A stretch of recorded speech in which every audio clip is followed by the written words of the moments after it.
How you doing, everybody, and welcome to the Bi-Conics Wrestling Podcast YouTube channel simulcast podcast feed thing. We'll get the title fixed. I know I've been butchering this for like 6 weeks now. This is our review of SmackDown from August 11th, just the other night, coming off of SmackDown, coming off of SummerSlam, the SmackDown coming off of SummerSlam. I'm talking too fast.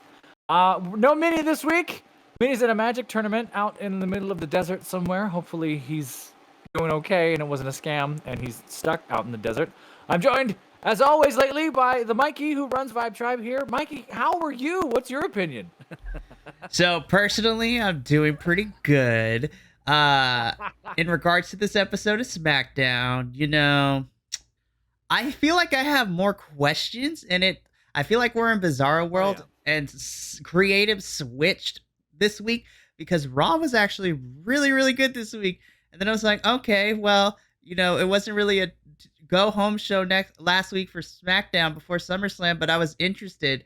And then that SmackDown happened, and then after I turned my television off after watching it, I have a plethora of questions and concerns. Of SmackDown, because really all we have to talk about is the last 5 seconds of SmackDown. We didn't have to talk about anything else for that last segment, just the last 5 seconds of the whole day. So we have a thing here, a joke we've been making for the last few weeks about, like, we're not going to review SmackDown if it's 2 out of 10. If it's 2, all of us on the group text, and we're going back and forth, like, maybe I have my Sunday free. Maybe we're not going to talk about SmackDown. And in my opinion, it got all the way down to, like, 3 out of 10. What is going on? If you give me one more inane promo or stupid SummerSlam throwback or horrible, strange commentary, which I know it's brand new. They're working it out. They'll get there. I'm going to get it down to 2 out of 10, and I'm not coming on Sunday. But then the last 10 seconds of SmackDown happened, and I went, nope, that's 3 out of 10. We have to talk about it this week, but we'll get there. Broadly speaking about the whole thing, man, there was 30 minutes in between 2 matches in the first half of SmackDown. There was 20 minutes in between a match and a promo of just commercials and SummerSlam throwbacks. And then the Edge and Sheamus took up 13 minutes to just talk about something they're going to do next week. That's a lot of mismanagement of time. If your theater person, the stage manager, is not paying attention, there's a lot of just pacing. And back in my day, when wrestling was on every weekend and you're watching, Superstars or whatever it is, you're watching 5 matches in an hour. Like, you're watching all kinds of things. And I know it's grown. It's more of a spectacle. It's a live event. It's more for the folks in the seats than for us, because for us, it's a commercial. I get it. It's cut together. It's edited. I get it.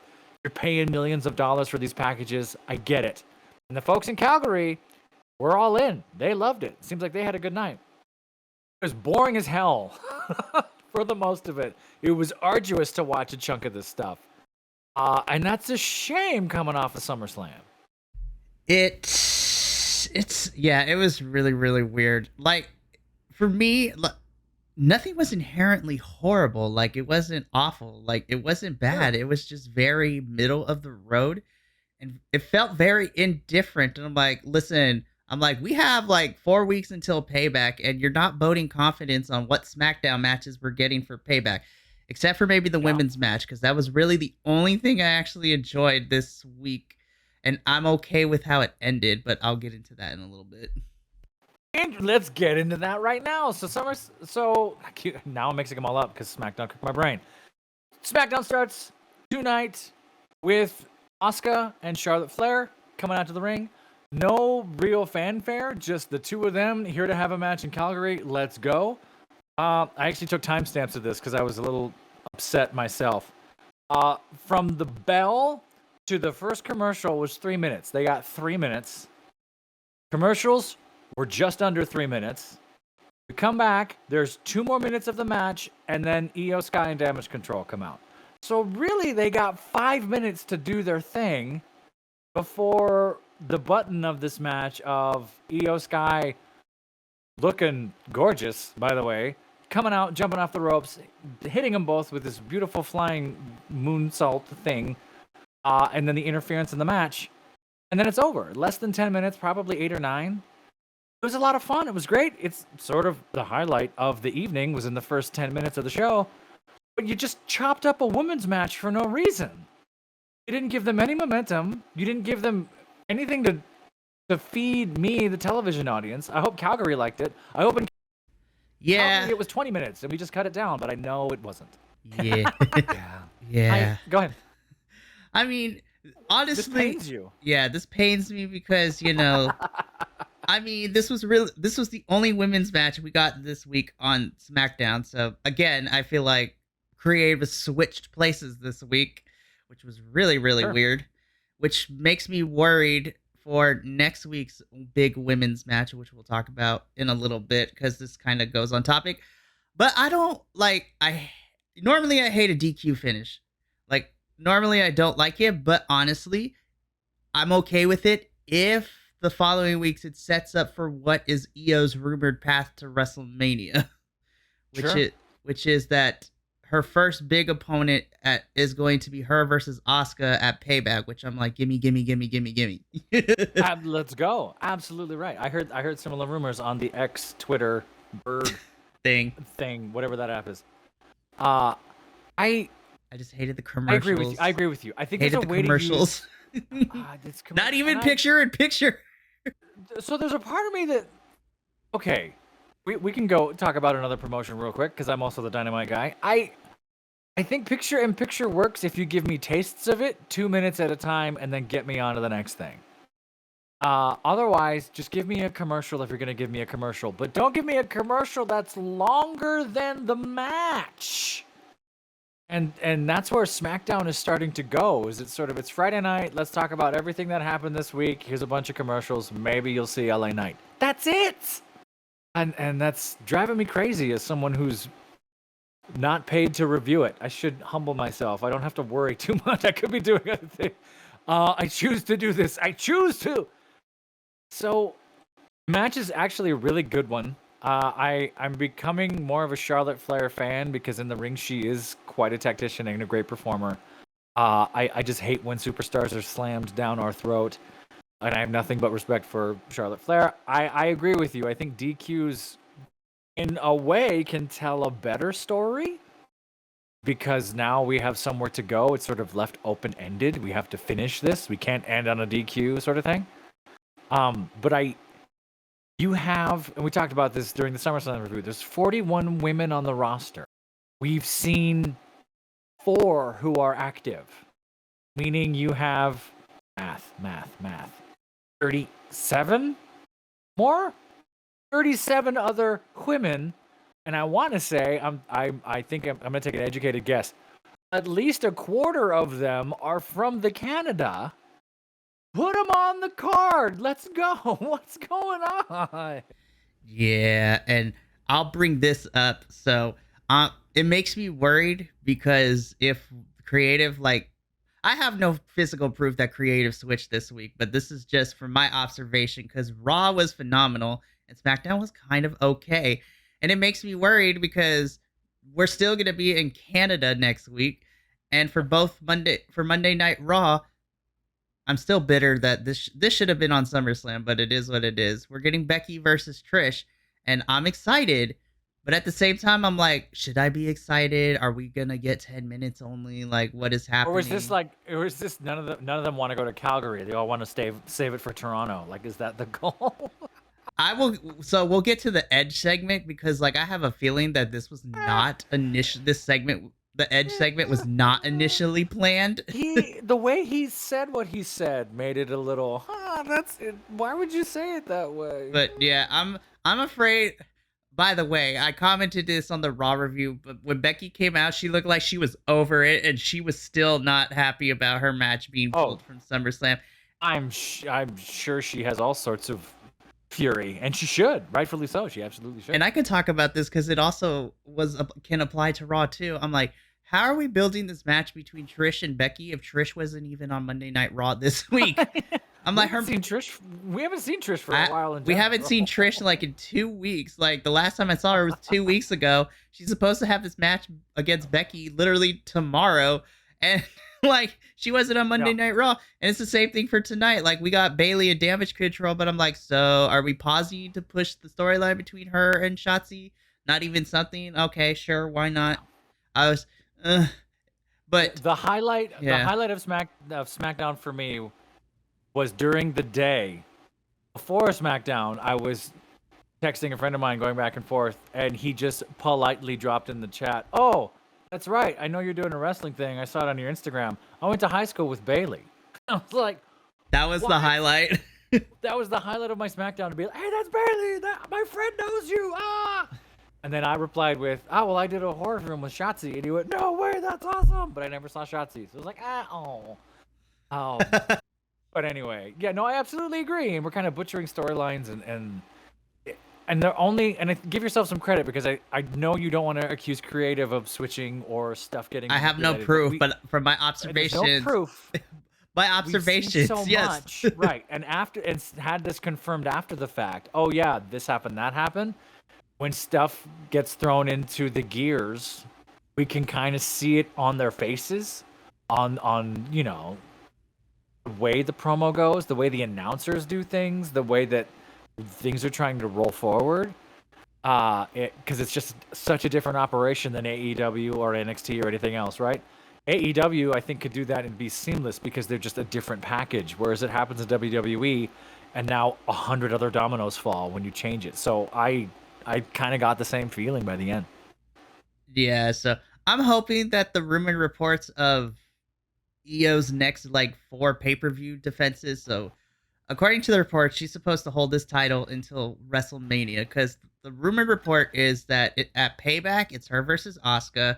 At Fastlane in October, it's her and Asuka with a returning Kairi Sane, so that would be amazing.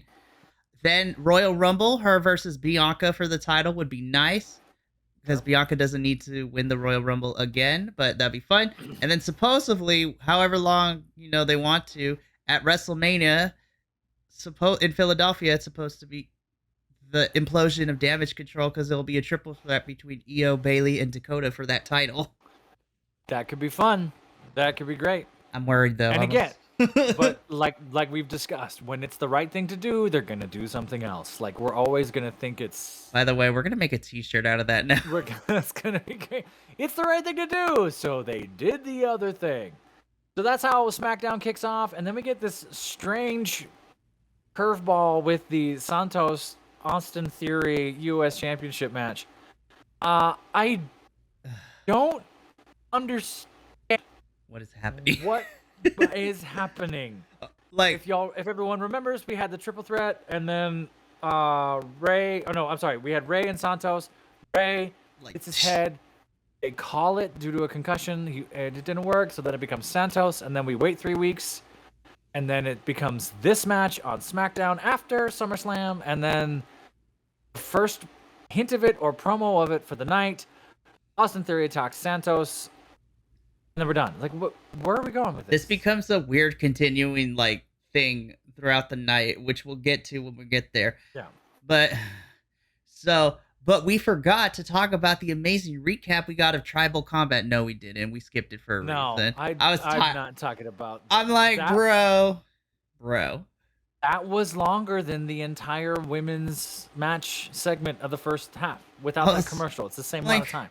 We don't need another recap. Like, okay, We I get just it. Here. I get it, because I've come to understand that's the WWE product for the weekly television shows outside of NXT. Actually, now that I think about it, Raw and SmackDown caters to the casual folks who probably don't watch it as extensively or watch all the pay-per-views like we do. But there's got to be some point. I'm like, you got to stop treating everyone like we're dumb. Like, the internet exists. Like, we've been knowing what happened. It's one thing to cater to the casuals. It's one thing to just spoon feed. I don't even think it's for casuals. I think it's for folks that aren't even watching wrestling that just so happen to stumble upon it. Like The Rock's cousin. I was just like, ugh. You don't need to tell me any of this.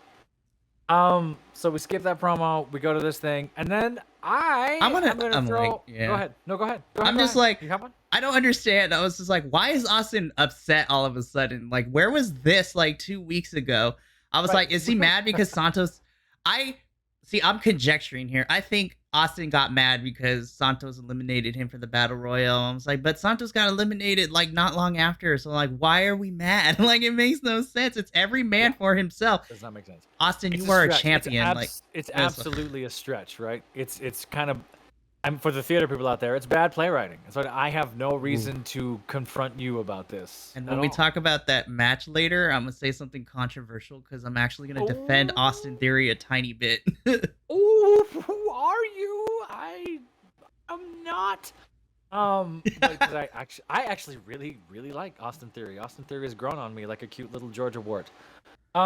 So I'm gonna say something that might offend other Bi-Conics wrestling folks, and actually Lewis brought this up during our SummerSlam review, and actually said some really cool things about it. They've been misusing Karrion Kross. I love James Bond villain Karrion Kross. Oh my gosh! You know what? It's good. Shocker! I thought this was so good. This was good.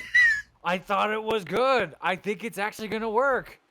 I watched that twice, and I was like, oh my god, he could play evil Bond villain. I'm gonna take over the world. Like, this had full, like, 1970s, 80s Cold War villain underneath it. Like, oh my god, there was like a, I don't know, a black and white photo of a boat for some reason. Like, whatever they were doing with this promo, making him evil, angry, and whatnot. I was like, this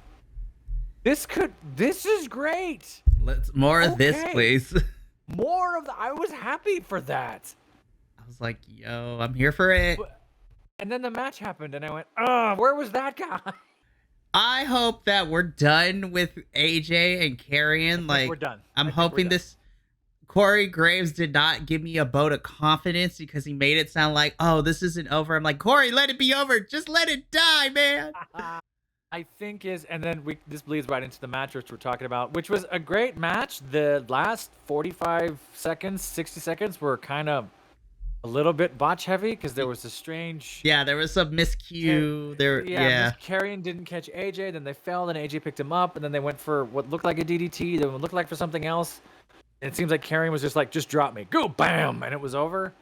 And then all three announcers are covering like, oh, well, look at the veteran move by AJ. It's not exactly what he wanted, but he did this other thing, and look how this was. And Karrion Kross obviously made him tired.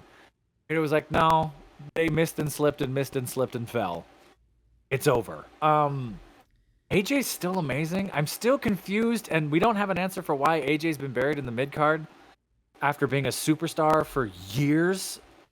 Because and like we've talked about here, I was away from wrestling for a while, and I came back, and in my head, AJ was still in the upper echelon. AJ is not. AJ is sadly in the mid card, buried in purgatory of WWE land.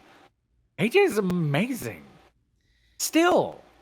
I'm just like, it makes me sad because AJ has said it that he's like, maybe, I don't know the exact time frame, but I got like maybe 4 or 5 years left before I want to retire. And I'm just like, I don't know what WWE is doing. Like, I know AJ is perfectly content with doing what they ask him to do because he worked his butt off to get to WWE in the first place after wrestling all over the world, including Impact and New Japan and all that stuff. And like, when he debuted all up to maybe 2018, like he got some solid booking, and then it hasn't been the same. It kind of, once the Shinsuke two or three time champion, right? Like, he's held the strap a few times. And I'm just like, we're not.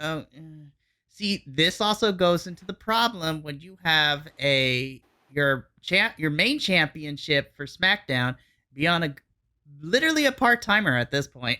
Like, Roman now, because he's injured and he wasn't going to be scheduled until Crown Jewel in November anyways. That's 2 whole months without this belt. What the hell are we doing? Wow. AJ Styles is a 2-time WWE champion, 3-time United States champion. He's held all 7 championships. And he's buried in the mid-card right now for some reason. He's stuck in the black hole of carrying. He also has not aged, in my opinion. The AJ that grew the beard and long hair is the same AJ 12, 13 years later. We love soccer mom hair, AJ, in this household. I'm not one to talk about hair because, you know, I lost all my hair at 23 and it took me 10 years to shave my head to let it go. But that's fine. You have facial hair to make up for it. I grew this. I kind of have sort of that suburban dad Viking look. I'm fine with that. That's hot. It's hot to some t-ball coaches and minivans. We're getting off topic. But what I mean is, Back to soccer mom, AJ. back to soccer mom AJ. AJ hits a beautiful 540, almost hits it too well, flies over Karrion Kross. Oh my gosh. Like eats it up and over Karrion. Karrion has to pull him back down to get the pin.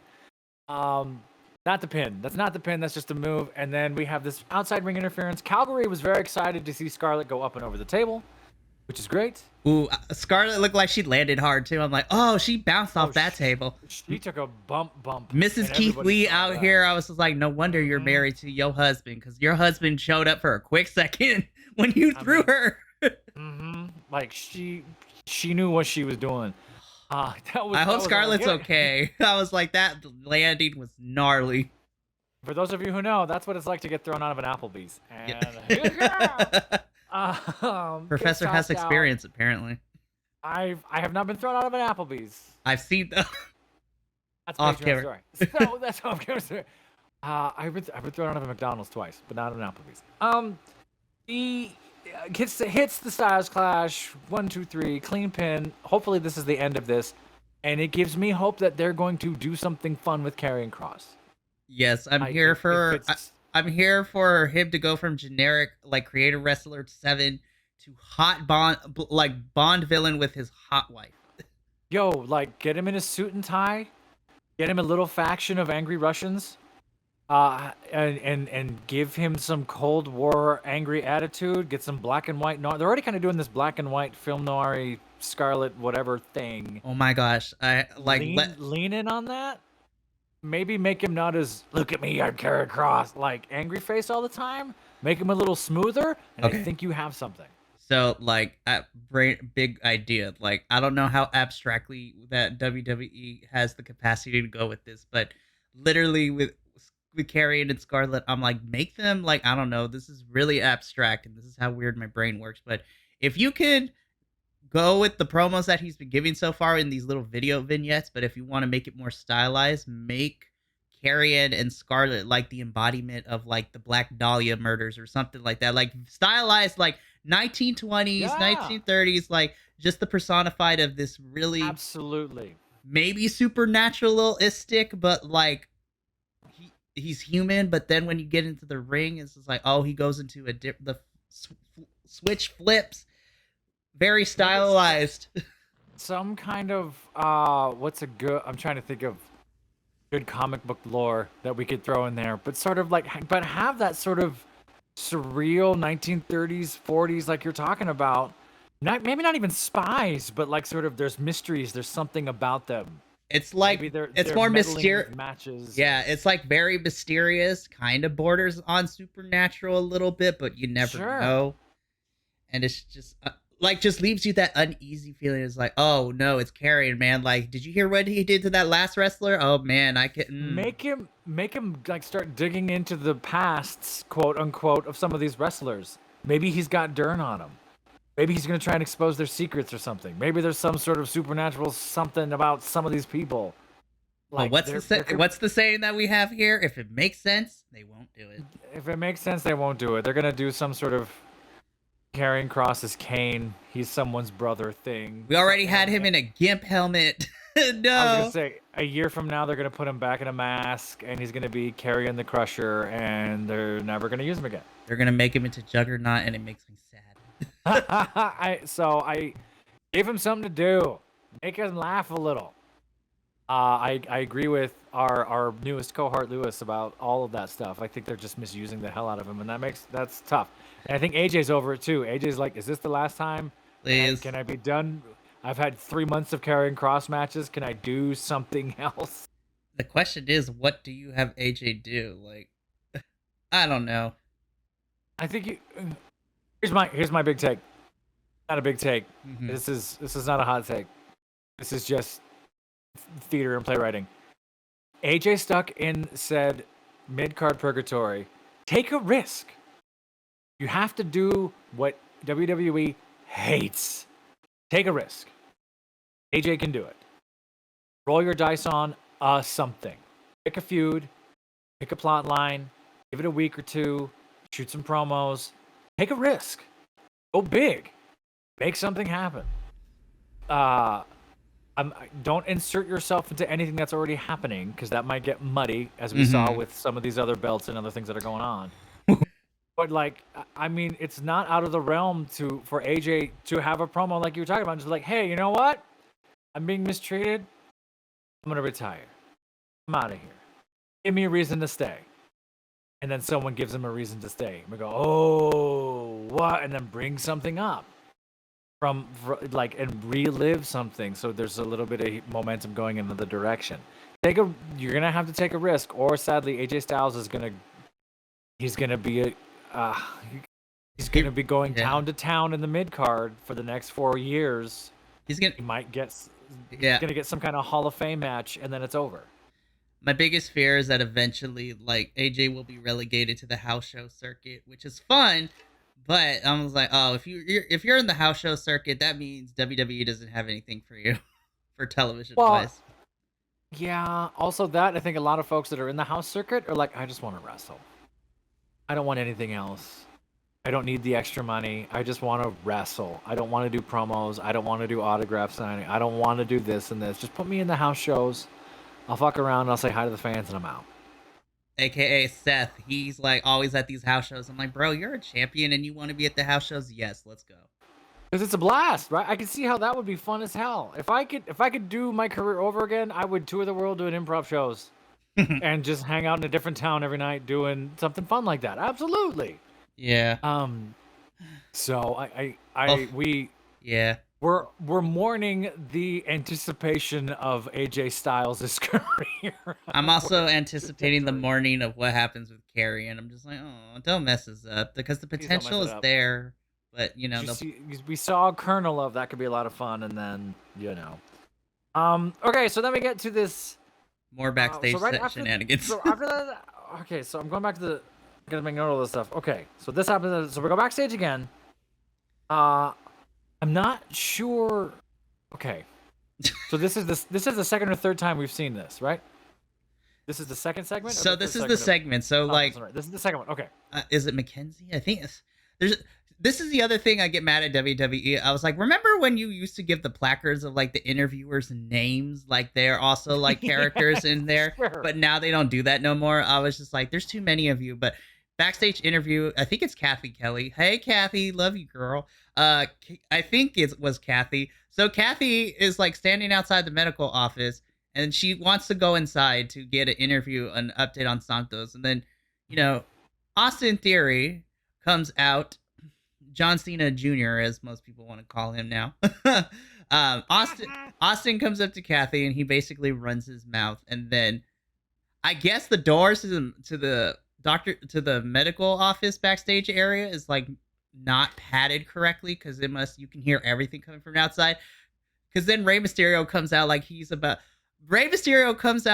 a gangster pulls out of a hoopty. Like he like busts down the door and he's ready to fight Austin for like no reason. I will say I love the little touch that Austin did as he's talking to Rey. Like he gets on his tippy toes and like bends down to talk to Rey because Rey is so short. I was like, okay, I kind of like that little nod there. I was just like, sure. I'm slowly getting these nuances. I feel like I'm an actor, but I'm not. But this really didn't amount to much. I thought this was kind of a short backstage segment, and Rey didn't really do much talking, which was fine because it leads into what we get later. Speaking of, we didn't need it. No, we could have given this time to the women. That's very true. Speaking of things that probably weren't necessarily needed, but this is where I think some changes were made, because this felt really weird. We get I literally put in the group chat while I was watching this segment, Edge, this is your live. What the hell am I watching? Yeah. We had another 15-minute SummerSlam recap, and then we get to the Edge talking about the end of Edge's career. 25 years, WWE, coming to Calgary. I am also kind of curious about, this is the tell, I think, for, maybe stuff was switched or messed up, because Edge comes out to talk to the fans in Calgary. He mentions that he's not supposed to be here till next week. I'm not supposed to be here. And then how much I love Toronto, not Calgary. But I haven't seen you in a while. And everyone in Calgary is like, boo. He goes, what, are you going to boo Toronto? Like, yeah, because we're in Calgary. For those of you who may or may not know, and I have some Canadian friends who might confirm this, Calgary does not like Toronto. And Toronto looks at Calgary the same way that Californians look at Florida and Texas. Like, we just don't see it the same. Even though there's great people in Florida and Texas, you still go, Yes. oh yeah, it's there.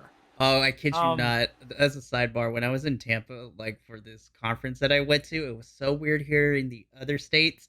They're like, wow, Californians aren't stuck up after all. I'm like, damn, is that what you thought about us? Holy yeah, crap. I was like, no. I was like, don't look no. at Hollywood. That's like a subset of Californians. Even that's us a different. Californians don't like, they're like that black sheep of the family. Like, we don't really talk about them because they give the rest of us a bad name.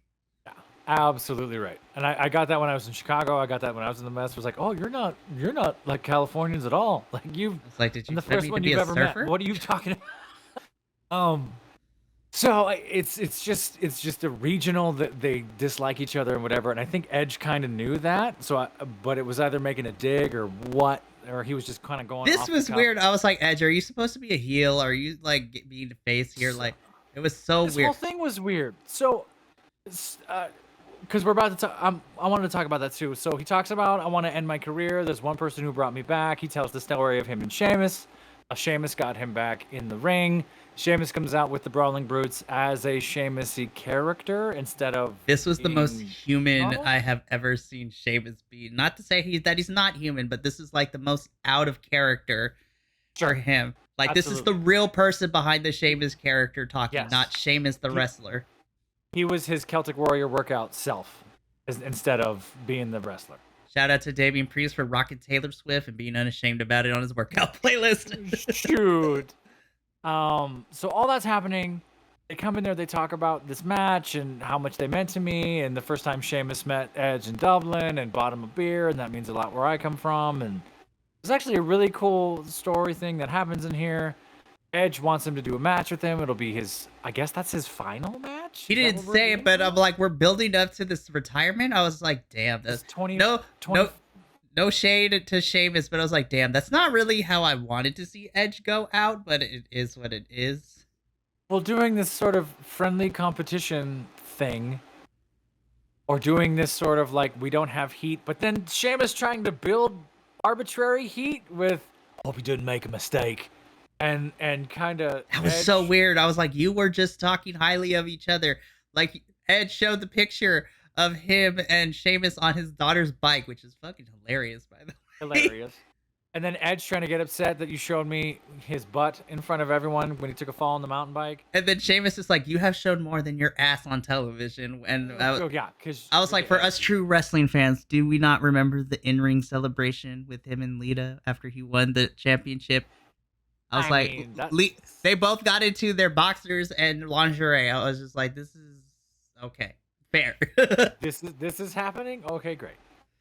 I don't know. Like it, I think this was too wishy-washy. It was too gray. It was too down the middle. Either this was, we need to kayfabe this and go, Sheamus, I got a problem with you. Let's go. Fine, let's settle this next week. Or if it was vice versa, I love you. I want to test myself against you because you're the one match I've never had. You're on. Bang. That's all it had to be. Instead, we had this weird, like you said, 15-minute, like, like, Edge, this is your life. This was so long. It did not need to be this long. And okay, so this is my first like hot take of this episode, as if everything else I said hasn't been. Honestly, don't get me wrong. If this ends up being Edge's final match next week, like, I know that he has a lot of pull because he is a legend in WWE, so he probably gets to choose who he wants to. If it were me and if I could convince Edge, I would have continued him feuding with Grayson from Madison Square Garden to this and let Grayson be the one to end be the winner of Edge's final match and be the one to let Edge like get the like lie on his back for Grayson. So that way, not only because Grayson's a heel, so you want to give him that rub and to give him that heat. Be like, holy crap, you mean to tell me that this Australian wannabe loser is the one that pinned Edge? Boo him out the building. Which is what Grayson is. He is a heel, so I think that would be great. And honestly, like, just Edge going off script after the match and telling Grayson that he swam. I'm just like, and this goes back to my biggest argument. I was like, we want to build new stars. Sure. Which I'll bring up once again once we talk about this North American Championship match. But not North American Championship, United States Championship. See, NXT is on the brink because Ray was on my screen twice this week. And honestly, he did better in NXT, but we'll talk about I don't that. think it was the Edge necessarily picking the pay-per-view or picking the whatever it is. I think it was he wants it to end in Toronto. Mm-hmm. He wants to see Toronto one more time, and Toronto's probably not on the calendar for anything major for a long time because they were just there. Didn't they have Elimination Chamber in Toronto? Yeah, and then that means they're not going to be there for a while. Ugh. Would be my thought, right? So I'm wondering if Edge is. I don't know if it's a contract thing or whatever, or if Edge is just sort of like, I got to wind this up. Maybe I'm just done. I'm at 25 years. I've done more than I wanted. But to do it on a random SmackDown in Toronto It's weird. It's kind of weird. And for like you said, Sheamus, who's been here 12 or 13 years already, is kind of already here and over. And on the second half of his own career, you're not, if it's just Edge going, I'm cherry picking because here's what I want and here's what I never had and I'm done. Okay. You're right. It's not Edge going out on a spectacle. But see, it's not Edge going out with something huge. Which is fine. Like sometimes wrestlers don't want to go out like on a huge hoopla thing. I mean, sure. It's fair. We just had a recent retirement in Billy Gunn. Like his retirement from wrestling was not that grand thing. Him and the Acclaim lost in a trios championship match against the House of Black, and then Billy just unlaced his boots and left it in the ring, and then that was it. Is that real though? Is that really it though? Well, so far, he hasn't been on TV since. And if he's going to come back, it is. But the Acclaimed are now working their way back up at the tag team division, sure, which is fun. And maybe Edge didn't want something like that. My biggest issue is that if next week really is Edge's final time in WWE and takes a bow and then goes home to spend time with Beth Phoenix and the kids and whatnot, I feel like it kind of is a sucky way for it to end. And again, maybe Edge didn't want to do all this because the last time, prior to the Madison Square Garden show, the last time we saw Edge was at WrestleMania Night 2 when he had... Honestly, that cage match... The Finn the Demon match? Yeah. That match could have been better had they not had to stop because Edge accidentally busted Finn open with the ladder. If that... I feel like that was the rivalry and that was the match to kind of do what we're talking about now. Exactly. That was the time to do it. I think Edge probably felt awful the way that all shook down. Oh, for sure. And it was like, no, not like that. So it's possible that maybe he pushed this out months and months and months. Which is fine. For the calendar to change. But I feel like he should have made more sporadic appearances than if we're going to build up to this. And honestly, Sheamus could have been a perfect person for these sporadic appearances too, leading into this and for the match next week, because Sheamus hasn't been doing anything post WrestleMania, honestly. Right. We sort of just dropped that. Well, McIntyre disappeared for a while, and I agree, but we sort of dropped that Sheamus, McIntyre, Gunther trifecta, which is still amazing. That match from WrestleMania Night 2, that match slapped. Literally. So, yeah, literally. Slaps around the world. So, this promo took way too long. I think you could have done it in half the time and given that time to any women anywhere to do anything else. Hashtag, like what JBL says, we're going to call our movement for the women's division to be booked better. We're going to call our movement the hashtag lipstick service.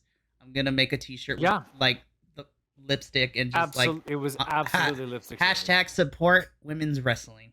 All right, we'll support women's wrestling. Okay, great. We'll do the first match. It's the first match of the night. We'll kick it off SmackDown with it. And that's your only one? No, not even promos? Enough. Absolutely not. Absolutely not. So we end this Edge segment. We come back from commercial. We get this squash match. Strange squash match with LA Knight and Top Dollar. Flop Dollars, Michael Cole.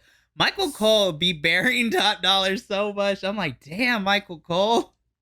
The promo for Hulk Hogan's 70th birthday I was Was like, almost as long as this match was. The graphic for Happy Birthday Hulk Hogan and the Hulk Hogan teaser trailer were just as long as this match. as this squash match. Why?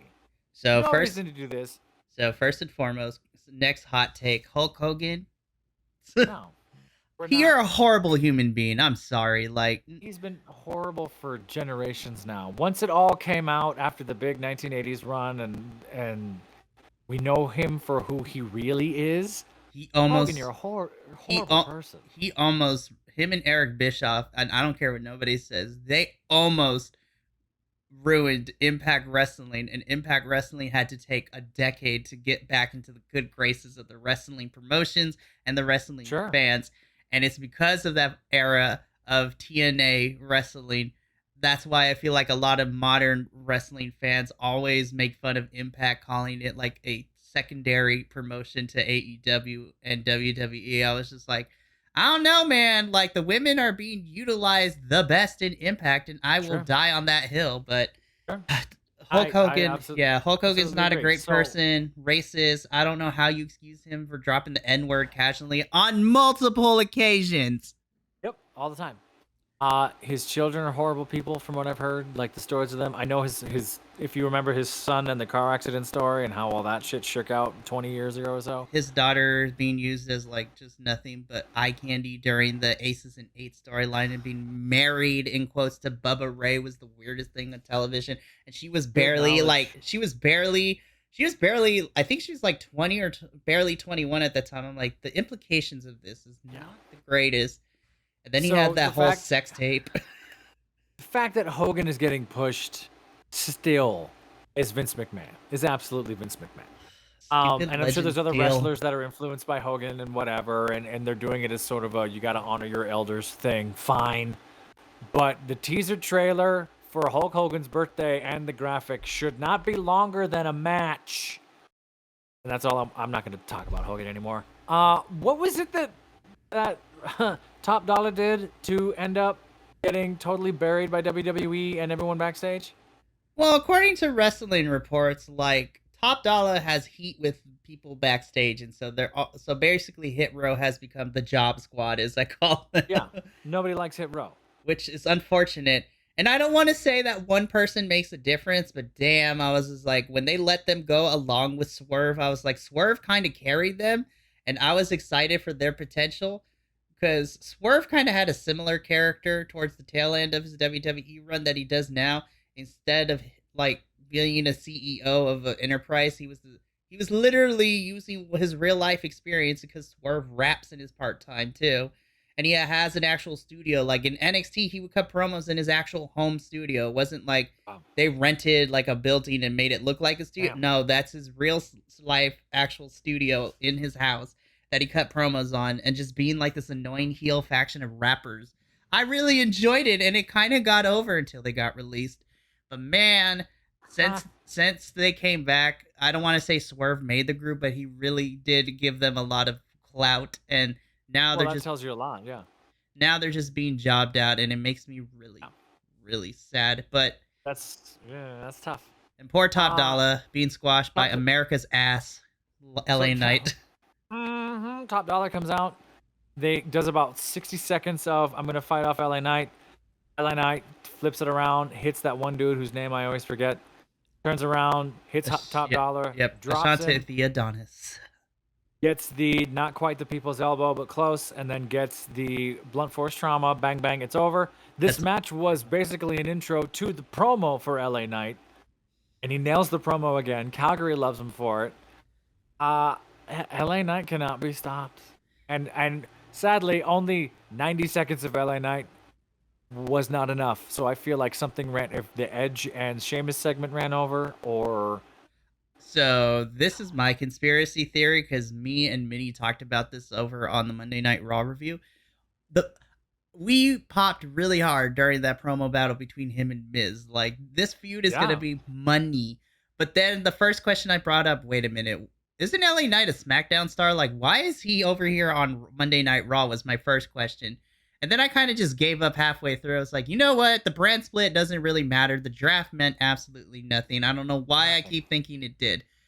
But now my biggest worry is because now that he's in this feud with Miz, LA Knight, who I have affectionately called him America's ass, he's literally America's ass, because now I'm afraid that whoever's in charge of creative for SmackDown is just going to pimp him out for like 90 seconds to get that cheap pop and then get out, and then we get the actual storyline on Raw. I was just like, you put him on SmackDown because you wanted him to be the face of SmackDown, but then you're not going to utilize his in-ring ability on SmackDown, but you're going to steal him for Monday Night Raw.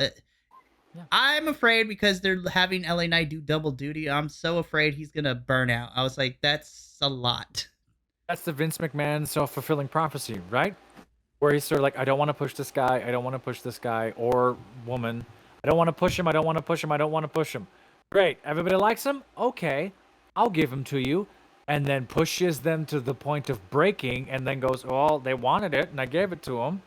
Why are they complaining? Why are they this and this? Right? Like, that's the ultimate billionaire power move type of thing. Like, not to support you in any way. However, and there's a part of me that hopes this is true, I think LA Knight's been through so much shit already.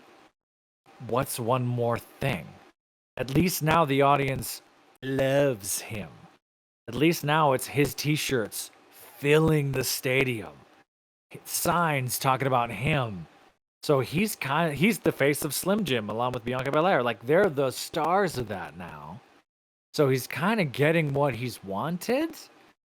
And this goes beyond, I think he's become so over that he's kind of transcends that I'm going to screw you and give you too much to do thing. He'll take it every time. It seems like he's going to tough it out.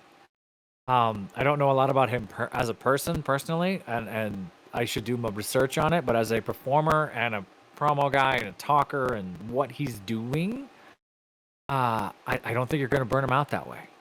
You kind of burned out Cody Rhodes that first time around that way, right? Like, you destroyed him with bad storylines and tough matches and pairing him up with his brother and just crushing him and comparing him to his father. And then, like, when his father died and then they wouldn't allow him, like, they gave him some grieving time, but not a...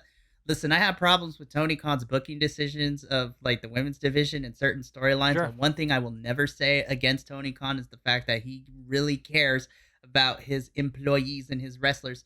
He flew pretty much anybody who wanted to the funeral when Jay Briscoe died, and that included Kevin Owens and Sami Zayn of all people too. Like, he called him up, be like, listen, I know our companies are at war, but I will pay for your flights to go. And Absolutely. I'm just like, ugh. And Vince gives no fucks about it, and that makes me mad. And that's what's sad, is when you're looking at this stuff is, art and passion versus the business. And very rarely do the two of them have equal weight. And in WWE, for the last, 40 years, it's always been a business first. Vince has always said that. This is a business. That's his famous thing. This is a business. Well, this is entertainment. As opposed to Khan, and you could argue NXT, which I think Shawn Michaels is going to perform a coup and start his own thing, but I'm really hoping for that. Also, shout out to Scott D'Amore of Impact too, because I'm going to throw his name in this conversation. Because, we care about our people. We want them to survive. We have our communities. We have our TV spots. Cool, great, awesome. Thank you. This is what we do. So we've talked more than the match was long. And it remains to be seen what happens with LA Knight. I will say I'm excited for this feud with The Miz. I just hope that if LA Knight agreed to do double duty, then good on him. That's more money in his bank account. Like, more TV time is never a bad thing. I just hope that LA takes care of himself, because I want him around and I want to see him do great things. Like, his NXT run, while short, was awesome, and he had some great stuff there. And I just hope that eventually main roster does that. Yeah. I just hope his style, he should be okay. But right now, I'm like, please don't get injured. Please don't get hurt. Please don't, something happens and it's 6 months off or 4 months off. Like, please just play it safe as long as you can. Injuries are never fun. Don't take the unnecessary risks. I mean, he's not a high flyer and he's not doing crazy shit anyway, but just take care of yourself. Speaking of high flyers, let's talk about. Speaking of high flyers, we have this quick backstage segment which kind of leads into everything a little bit. This is weird. So like we're inside the medical office and Ray is with Santos and Adam Pearce is like, hey, the doctor tells me they've cleared you, but I want to make sure, are you ready? And then Santos looks at Ray and looks at Adam and is like, I am ready, gets up off the table, limps a little bit, but he's ready to go. And then that heads into the shenanigans. But before the shenanigans happen, we get this. Honestly, this was probably my favorite promo spot because it has all my favorite peoples involved. Give me the Godfather-esque type of promos between Bobbles and the Street Profits. Sure.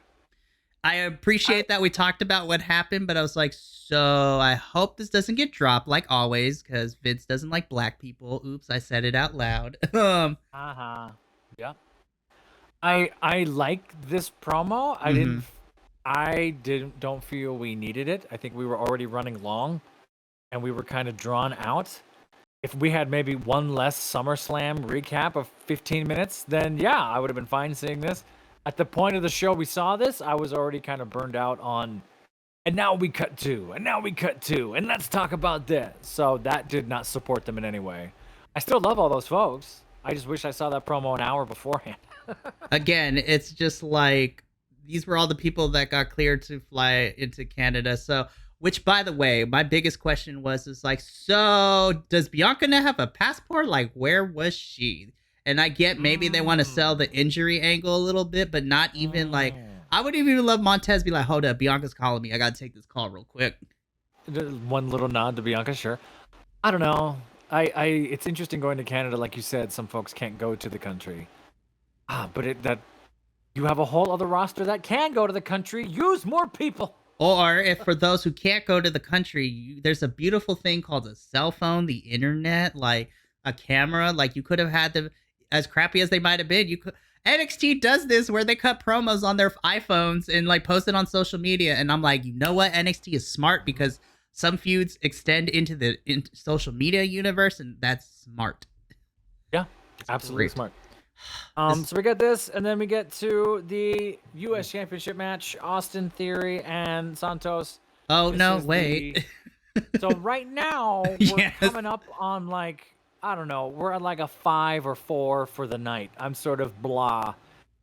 Santos is walking to the ring. Austin Theory comes from out of nowhere. Chop blocks Santos. Bam! Hard, too. Like, that was a really hard bump. I was like, Santos sold that perfectly. I was like, oh my gosh. That looked like it actually hurt. Austin Theory goes to the ring, cuts a promo about, hi, I really want to defend this U.S. title with you tonight, but as you can see, Santos is injured and he's not going to do it. While Adam Pearce and medical staff all run to save the Santos. What is going on? What is happening? What is happening? And then there's words exchanged with Ray and Adam Pearce, and there's a nod yes, and there's a are you okay, and are you sure? And he grabs a ref and he looks at this. Adam Pearce calls for the microphone and says, hold on there, Austin Theory. You're not going to get away that easy. We told Calgary they're going to get a U.S. Championship match. And they're going to get one tonight as you defend your USA champion by none other than Rey Mysterio. And Ray takes off the vest. He's ready to go.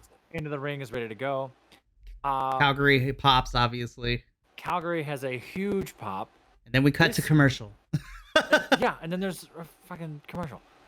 Was there a commercial right here? I think there was a commercial right here. There was a commercial, and then commercial right here. And then not even the match started. They were just beating up each other, and then the match started. I was like, That's what it was. The bell 2.5 minutes. It's like, we're gonna see this right after this next, and then we come back, and then the bell's rung. I wrote down quite literally, what the fuck is this storyline? Because I don't know what we get out of that. I understand now, because in my head I was like, Ray's gonna lose in Calgary? Why? Why do any of this to set up Ray to lose? I know. That's my theory. I was just like, I mean, Ray kind of took an L on NXT, even though Dragon Lee took the L against Dominic. Sure. But honestly, if they want to keep Ray at NXT for a little bit, that's fine. Like, him to mentor Dragon Lee. All these things happen. The match itself is actually really good. I actually liked this match. I wanted more time. Wanted way more time. This was 2.5 minutes. Really fast. Yeah, and again, like, mismanagement of everything else. We could have had one less SummerSlam promo and given this the championship caliber it deserved. But no, we're going to save all our time. The bloodline crap that happens in just a minute. Ray gets the pin over Austin Theory. Calgary goes nuts. If you go back and watch, you can see people dropping their phones. You can see people going ape shit. Calgary was all in on that. And that was a fantastic moment. And I was actually happy about that. So I was happy so too. This dropped me to, I was still in like 4 or 5 out of 10. Right before this match, it dropped me down to 3, and it's really hard to gain points back. But this kept me at okay, Ray won. All right. Fine. Okay, so all right, so we're gonna start a new segment. Oh, you got a new one. I was just like, called? I don't know. I still gotta workshop the name, but this is my perspective as a Latino and living in America, and by proxy, the professor can also comment on him too, because surprisingly, both of us are Latino. I look more Latino. You can't really tell. You never know it, folks. But no, Ancestry.com. But the professor has his Latino card, so if anyone comes for him, like, I will defend him to this day. Like, he sent me information and we looked into his family history, and while he's got the red facial hair and not as pale as Sheamus, but he is a Latino. So like, but anyways. Yes, my mom's parents are from Portugal and Spain, and all her brothers were born in Spain, and then all of my dad's uncles and cousins were all born in Rosarito and Ensenada and Tijuana and San Diego when it was a part of Mexico, like that going all the way over back. So like the original Californios and all that other stuff. It's just that, I'm a cracker with ranch dressing. I don't look anything like that. And that's okay. But there are, and I'm sure you might have seen them, Mikey. There's some Mexicans down there in Ensenada that have bright blue eyes, and you go, where'd those come from? And like some paler, of them pale, not as pale as Sheamus, but are a little bit on the more whiter side. But you're a little bit more on the whiter side. I think I'm just gonna steal a line from Eddie Guerrero, and this is going to be the official debut of the Viva La Raza corner, right? Hey, that's cool. I'll take it. So. I love it. This is the world premiere of the Viva La Raza Corner, hosted this week by me, Mikey. And I'm going to talk about, and I'm going to give the brown person's perspective on this. So, okay. I want to start off with the positive. So, I am happy to see Ray hold another title. And the fact that he already is in the Hall of Fame and he's still active on the roster does make me happy. Because I think Ray is a very important figure when it comes to Latin wrestlers in WWE, and he is like, I don't want to say the blueprint, but he is the blueprint of how to be a big babyface Latino champion in WWE. He's one of the only wrestlers in the history of modern wrestling to never have a heel turn, which is a beautiful thing because he is so beloved by everyone. Huge respect. He's always been over. To never have to do that is a big deal, but keep going. So I love that, and I want to start off with the positive, but now here comes my critique. It's amazing that how WWE over the years has kind of pushed a bunch of different talents that have come and gone through WWE in terms of like Latin talent, from the likes of Sin Cara, Lucha House Party, Kalisto, Dominic, Santos, Dragon Lee. And they're all pushing these luchadors to be the next Rey Mysterio because you want to build future stars. But when they have all these stars that have come and gone or are currently still there, and they want them to be the new Rey Mysterio, but the new Rey Mysterio always ends up being Rey Mysterio himself. And I don't want people coming for me. I love Rey Mysterio. This is not to give him any type of hate. Ray is, like I said, is one of the all-time greats. He is the blueprint. He is the GOAT, in my opinion, as the kids say. He is the GOAT luchador in terms of American televised wrestling. But how does WWE ever expect to kind of build another top Mexican or even Latin babyface if they always just revert it back to Ray being the one that they push? And what frustrates me about this whole storyline is that WWE had the chance to put the title on Santos and to see how he does as the top babyface on SmackDown with the title, but nope. They decided haha, Rey Mysterio last minute gets the title, LOL, like troll everybody. That's cool.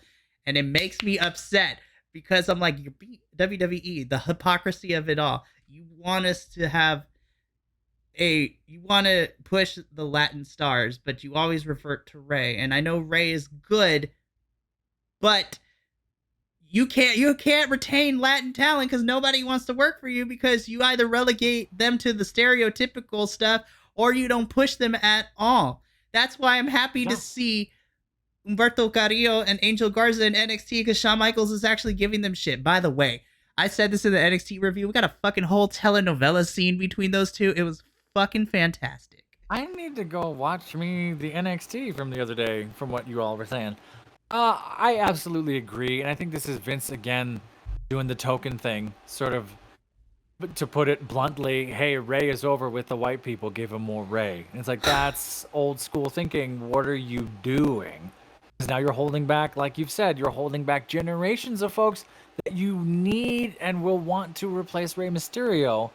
Because Ray is 50 something, 50 on the dot. Like Ray's up there. Ray could do 100 other things, but now, kind of like we were just talking about with Burning Out LA Knight, like you're using them like a carnival. You're using them like hey, the show's in town, go see the Rey Mysterio. You're not using him for proper storylines or anything else. I think having him as a godfather of LWO is fantastic. Someday, I'm sure the Rey Mysterio Dom thing will come back, or Dom will be doing his own thing or whatever. And in 5 years, when Dom has a face turn, maybe we see Ray come back, and maybe that's what they're trying to build up for. But again, you're keeping it within family lineage, which we love these families of wrestling thing now when you got a family name. But I absolutely agree with you. You're stalling the careers of everybody else because you're trying to get the tickets sold now. And that is not how you build long-term fans, long-term demographics. It's a bad idea. Yeah, and you know, it all, and this is just from a personal perspective, it makes me sad because I always want to root for my peoples when we get into professional wrestling.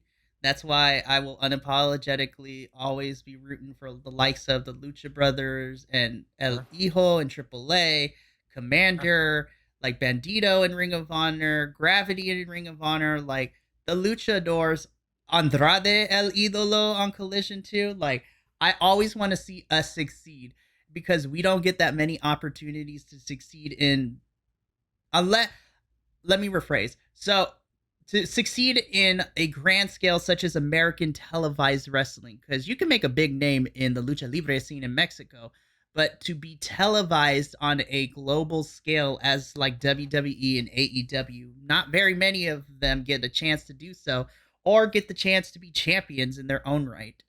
Or it's sporadic. You end up in that Vikingo situation where it's like, you were here, you were great, we'll see you in 6 months. It's like, where'd he go? Which, by the way, if it is true, is according to the reports, and AAA is looking to get a TV deal to take their promotion to the massive audience, I'm here for it because that means I get to see Mexican lucha libre on my television screen, which is awesome. Could be amazing. I agree. I love that Ray got the pomp, and I love that Ray has the title, and that does great, but it still doesn't move the needle like it should. No. For a lot of reasons. And it makes me mad because I've heard Vince in interviews be like, it's kind of hard. We want to grab the Latin audience. They're important. I'm like, no, we're not. I'm like, you get the cheap. Okay, this is my statement, and it might get us demonetized, right? Oh, really? So, like, don't get me wrong, and I'm not blaming Ray in this. This is not his fault. I put this solely on the board and Vince and whoever's in charge of all of this, like the head honcho. You are watering down the legacy of lucha libre in general in the Americas, both in North and South America, by always pushing Ray. And then it's a slap in my face saying that we want to build more Latin stars, but you guys always revert to Ray. And now my biggest fear is that now you're going to turn Santos heel out of all of this now, and he gets upset or mad that it should have been me mentality, which is some bullshit because you always do that to us. And it frustrates me because what are we doing? I'm just like, that's why I have to relegate to wanting to support all my brothers and sisters in WWE, like the Biancas and the Street Profits and the Bobby Lashleys. It's weird. You're Because right. I'm But there's like, this. I was like, you have all your white wrestlers, you have Ray, you have a good portion of African American talent, but the Asian and Mexican wrestlers, we always get shafted, and it makes me mad, especially in WWE. Hence, if we remember Tajiri, ugh, that gimmick was awful in WWE. No wonder he doesn't want to come back. And I feel like this is why we haven't seen the likes of, say, the New Day in a long time. Of course, E's injury. But Austin Creed called this out, and he was like, why is it always revenge? Why is it always I hate you? Why is it always break up the teams? Why is it always I can't be your friend anymore? What if it's always, hey, I'm going to root for you?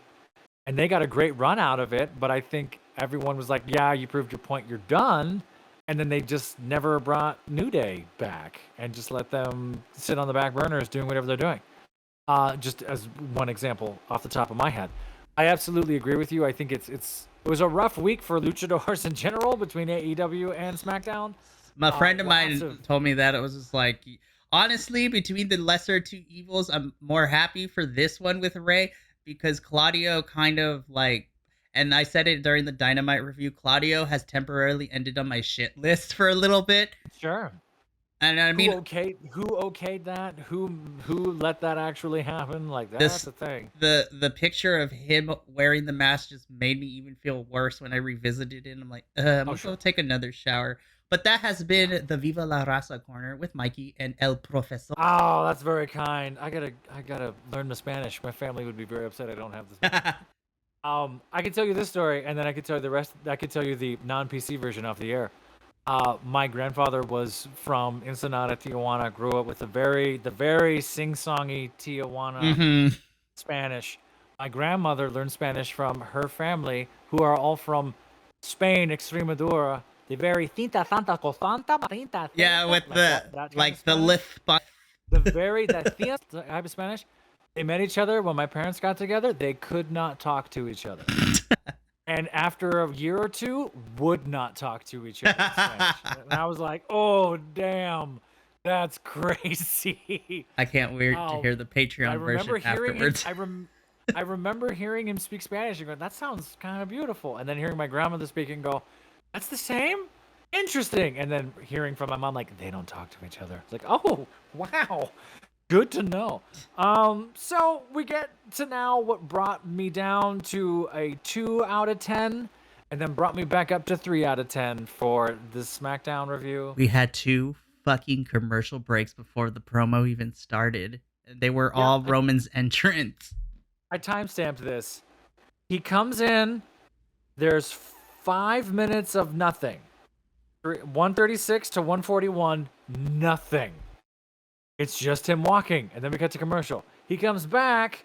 There's another almost, just under 3 minutes until he says, acknowledge me. Silence, nothing. So we're already coming up on math. Almost 9 minutes of nothing happening. Jimmy calls, and then we just got this weird mess of what are we talking about? Why are we here? What are we doing? Roman tries to tell Jimmy, like, hey, what do you want? Do you want a plane? Do you want a jet? Do you want a boat? Stuff that Roman can't afford, but it's kind of funny that he's calling it out. And then Jimmy says, I don't want anything. And then he says, I owe you this. And then Roman makes it weird. Jay comes out, gaslights Jay. Jimmy and Jay have a moment here. I didn't like or understand any of this storyline of why he did this. Doesn't make any sense. I didn't want you to become him. Is Jimmy's reasoning, for those of you who've probably heard by now. Like, I don't want you to turn into what he turned into and manipulating us, so I saved you from this, and if that makes you hate me, fine. If that makes you this me, fine. Jimmy basically just gaslighting his brother the same way. Right, I was gonna say. Like, you're just doing what your cousins... You've become your cousin now. It makes no sense, and it came off to me as kind of childish and beneath them. Like, all the honor and tradition that we've built up between the Usos, and now that's what you're gonna go with? Get the hell out of here. So I was done about halfway through this promo. I was like, this is messy. Could have been avoided 100 different ways. Hell, what's Sami Zayn doing? I don't know. Bring him in so he can fix it. There's 100 different ways you could have gotten out of this. Currently, I think Sammy's getting his elbow drained. Getting what? Getting what? His elbow. So, okay. So, if you look, I'll send you a picture later, but Monday Night Raw. So, originally, it was going to be Seth, Cody, and Sammy taking on the Judgment Day boys. But then towards the end of the show, before we got to the main event, Sami Zayn gets attacked by JD McDonough, who's finally back on my television screen, and is Finn Balor's, like, protege, and, like, he beats Sammy up. They take a close shot of Sammy, like, cradling on the floor like himself, and you just see his elbow, like, it looked like somebody inflated it. Wow. I'll send you a picture afterwards. That's bad. So I was that's like, not so, good. so Sammy probably has to go, he's getting it drained somewhere. So currently him and, now obviously I think Sammy won't be as out as long as Kevin, but currently your undisputed WWE Tag Team Champions are out. All I'm saying is Sami Zayn and KO could have solved this. They could have. They could have. They could have had him. They could have had him walk out in Calgary. This is a whole like 20-minute promo. It would have been a huge pop for two Canadians. It would have been fantastic. They would have come out. They could have said, Jimmy could have come to them. They could have had this 3-on-3 stare down. Boom, end of the night. Could have been fine. But no, we got this is so let's get to the big thing. Let's get to the thing we want to talk about, because the thing we'll talk more about than anything else. Yeah, so this next sequence was just chaotic, and I kind of dug it, and then the ending of it. So, like, Jimmy leaves, and Roman's being a little shit about it. So then Super Kicker number 1, a.k.a. Jay, then kicks the Tribal Queef, as the internet has called him. And then Baby Umaga over here, Solo, gets upset. But then, like, Super Kicker number 1, super kicks Baby Umaga. We're going with the Tribal Queef and Baby Umaga? So, get this. Then, Super Kicker number 1 gets back on the mic and tells Super Kicker number 2 to come back down. And, like, they go to hug, and then Super Kicker number 1 super kicks the hell out of Super Kicker number 2. Then we get, and I literally wrote this last part in my notes, word from word, as the crowd is cheering for the carnage and chaos that this was. Jay, directly to camera guy, good job for getting this. He's like, I'm out. I'm out of the blood. I'm out the bloodline. I'm out of SmackDown. I'm out of WWE. Deuces, and then leaves through the crowd as the show goes off the air. And I was just like, damn it, now I'm kind of reinvested in the it's like keeping up with no, not even keeping up. It's just like, as the world turns, like this Blood Dashian storyline that we got going on. Yep. I wanted nothing to do with reviewing this SmackDown after this madness and sort of what are we doing here. And this whole promo just made me more dejected until the last 5 seconds of, I'm out the bloodline, I'm out SmackDown, I'm out the WWE, Deuce is gone. And I went, I have to watch now, damn it. Now I have to watch. And I'm sure everybody jumped on the internet, and you've probably seen all the memes by now. He's all in. Jay is all in. Went crazy. All in Jay Uso, talking about him going to AEW. There's an Impact joke going around. They literally like are continuing the storyline because they moved him to the alumni section of WWE. Yes, so that's what I know it's a work. It has to be. Of course. No way this is true. He's taking time off. If he's taking time off, great. When do you bring him back? Fine. It seems like Jay got what, 2 or 3 months alone, and now Jimmy's gonna get 2 or 3 months alone. We hope. Their own thing. We would think. I don't know. Part of me thinks maybe Jay's taking time off because he just had this SummerSlam run. Debauchery. Just had this superstar Jey Uso. Like he had main event Jey Uso. Like main event Jey Uso. Excuse me. We never saw the family come back. There's a rumor that it's going to be, and I don't like this, there's a rumor that there's going to be a Jimmy and Jay match reffed by Rikishi, which I was like, that's a horrible way to bring Rikishi back. Don't bring him back like that. It's just to squabble adult children. Like, that's not right.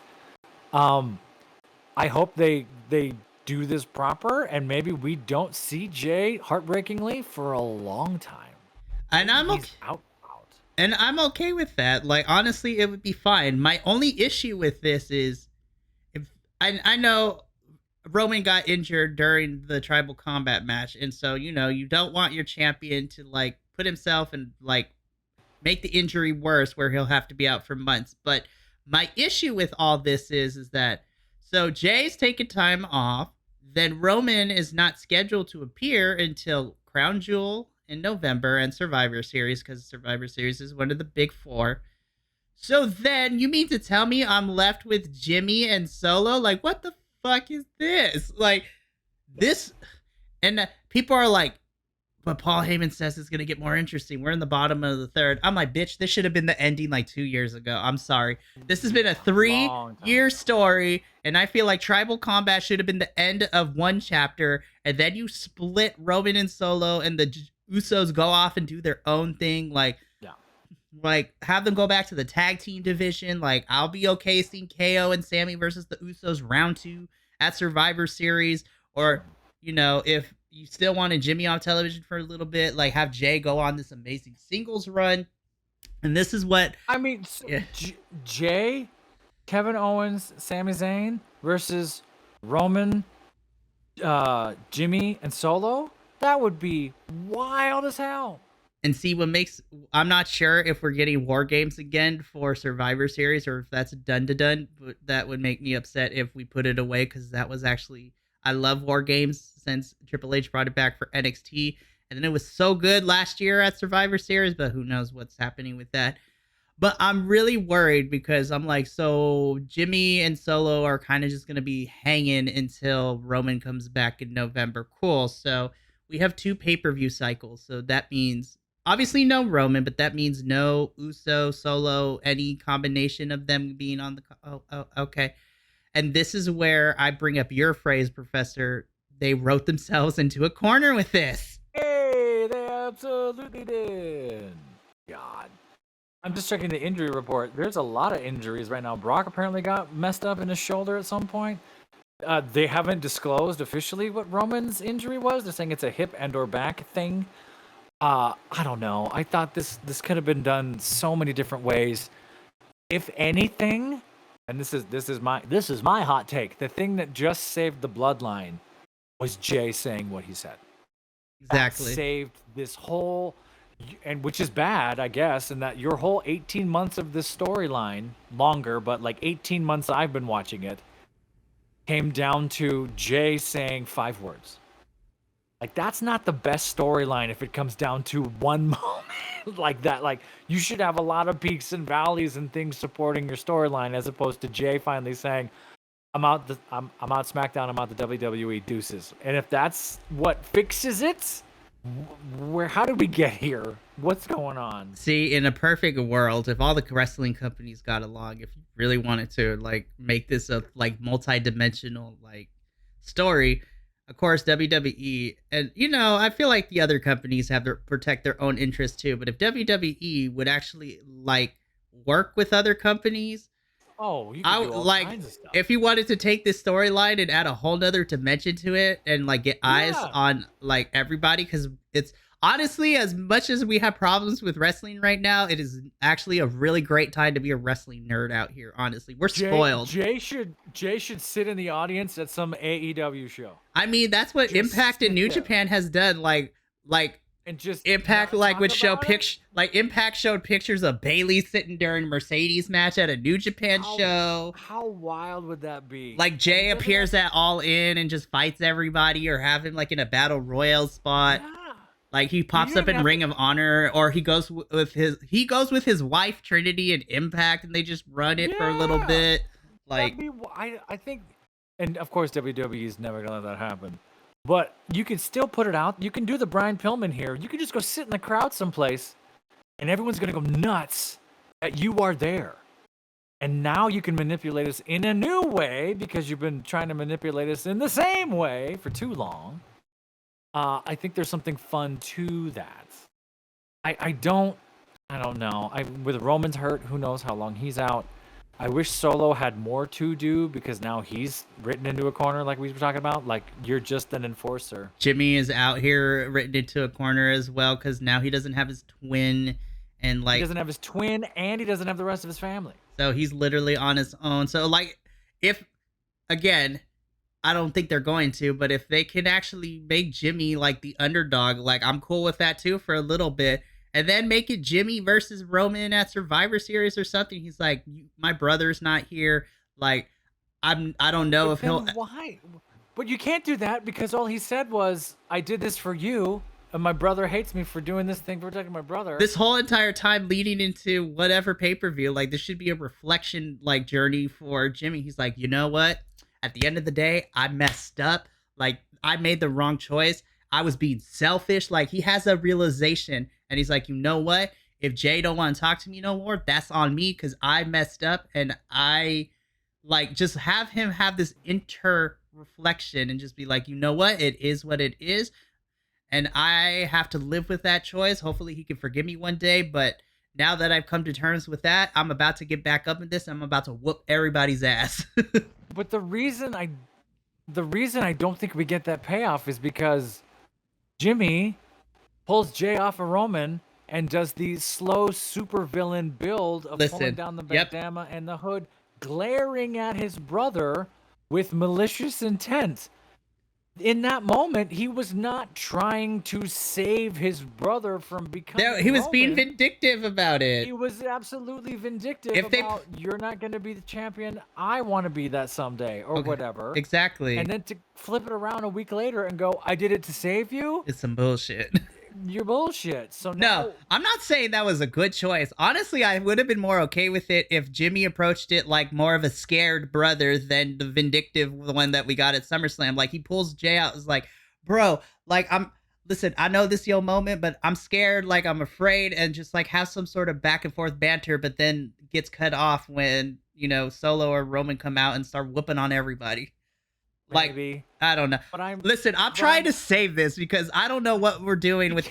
You can't, Mikey. I know. It's in the life support, man, pull the plug stage, man. This cycle to Payback and for more intensive purposes to Fastlane in October too. I'm like, what is the SmackDown men's roster going to be doing without the absence of your fucking title for the next 3 months?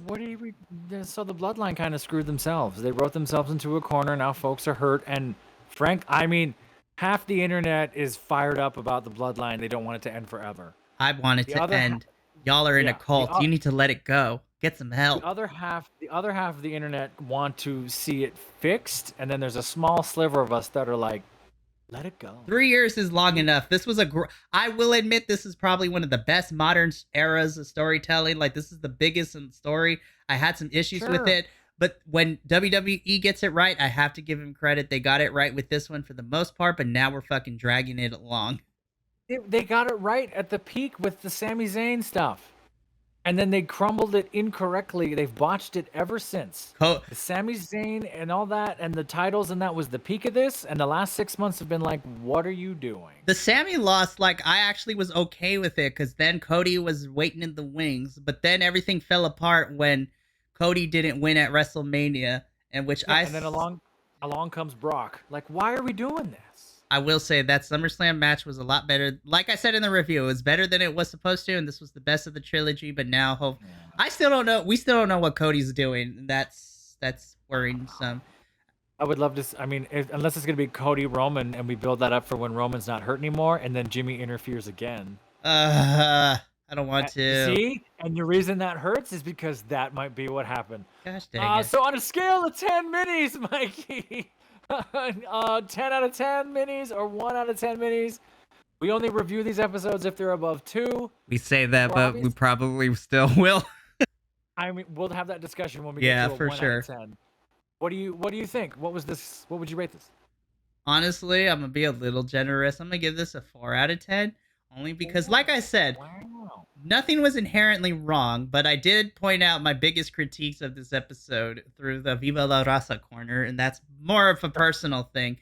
But everything it wasn't horrible. It was just like okay at best. And honestly, sometimes that's worse. And I was like, I'd rather have it be a god awful show so that we could bitch about it than just a show where nothing happened. It's like watching paint dry is actually more exciting sometimes. Because you're a teacher, right? It hurts more to give someone a C than it does an F. Exactly. If you fail, you failed. Okay, you failed. I can figure out how we can figure out to make it better. if it's middle of the road, it's just like, I know you're capable of so much more, but you're not. You chose to get a C. You chose to do this average work. Come on. For me, it's a 3 out of 10. The Austin Theory Ray match was way too short, and the build up to it was so confusing and strange. The LA Knight squash match was like, okay, LA Knight, I'm so glad you're here. You got 2 minutes. That's unfortunate, but your promo was fine. The women got shafted again. You have 37 was the math, 37 other women you could have plugged into any of these moments. The Bloodline segment was out of control. The Bloodline segment, 90% of the Bloodline thing was why this makes no sense. You didn't set this up this way. You're basically lying to each other. This is your life too was weird. The Edge's thing was strange. I didn't need to go the way it went. He doesn't seem to like Calgary. He wanted to be in Toronto, and he even told them, I'm not supposed to be here. The thing with him and Sheamus might work, might not work. It was too gray, like I said. You need to pick one or the other. Time mismanagement, storyline mismanagement. This SmackDown will be known forever as the one in which Jay said, I'm out the Bloodline, I'm out the SmackDown, I'm out of WWE, deuces. That image will live forever in this Bloodline thing. Everything else, I'll forget what happened later. Everything else is just going to go to the wayside forever. So it was a 2 out of 10 until the last 5 seconds when Jay said that. And I went, okay, fine. Which is disappointing. SmackDown, you disappoint me. You had me all excited in the go-home show, and now the last 2 weeks it's been like, what? I think that's the biggest disappointment, because, like, even though we had questions, the go-home show for SummerSlam, like, the last month since the beginning of July, or even, like, the last week of June, all the way into SummerSlam, SmackDown was kind of killing it. And I was that's here. What I mean to say. Those 2 weeks going into SummerSlam, like, yeah, all right. And then SummerSlam happens. What? And then this happens. What? But of course, Brutal. We're still gonna be like watching it unless it's horrible. But you know, Mikey still seems to think we'll be watching it. If it's a 1 out of 10, it'll be a very different review. Thank you for tuning into the Bi-Conics Wrestling Podcast YouTube channel simulcast. thingamajig. John. I am the professor. Thanks for tuning in this week. Mikey, tell them about the Vibe Tribe and the socials and everything they got to check out. Oh my goodness. If you like these long form reviews and like us being long winded about this, we pretty much do long form reviews on the YouTube channel for all of the wrestling from WWE to AEW, Impact, Ring of Honor, as well as the pay-per-views. We had our SummerSlam pay-per-view review. That was a fun 2-hour conversation. That was awesome. If you get a chance to check that out, there's a lot of great stuff in there. Yeah, also check it out because we have our first special guest, Luis, in there, who is now, at the time of this recording, an official 6th member of the Bi-Conics team.